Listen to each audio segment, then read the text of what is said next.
রবিতে CPIM এর যুব সংগঠন ডিওয়াইএফআই ডাকে ব্রিগেড চলোর জন্য রাজ্যের বিভিন্ন জেলা থেকে সদস্য সমর্থকরা এসে পৌঁছে গিয়েছেন কলকাতায়। শহরের বিভিন্ন জায়গায় ধর্মশালায় তাদের জন্য থাকা খাওয়ার ব্যবস্থা করেছেন সিপিআইএম এর সদস্যরা।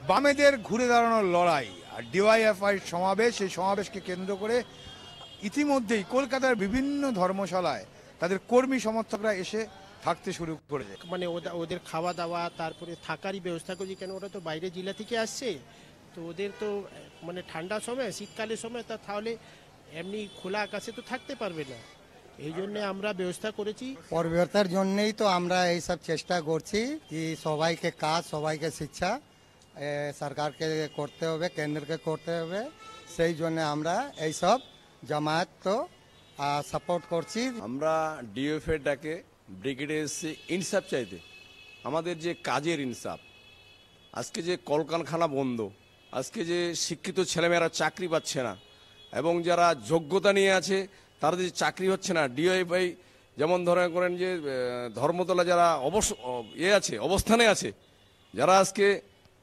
সঠিক চাকরি পাওয়ার যোগ্য তারা চাকরি পাচ্ছে না। অন্যদিকে চাকরি নিয়ে যে দুর্নীতি, এই সরকারের অনেক দুর্নীতি, এই সমস্ত দাবি নিয়ে এর ইনসাফ চাইতে আমরা ব্রিগেডে এসেছি। ব্রিগেডের সমাবেশে প্রচুর মানুষের সমাগম হবে এমনটাই দাবি ডিওএফআই কর্মী সমর্থক সকলের।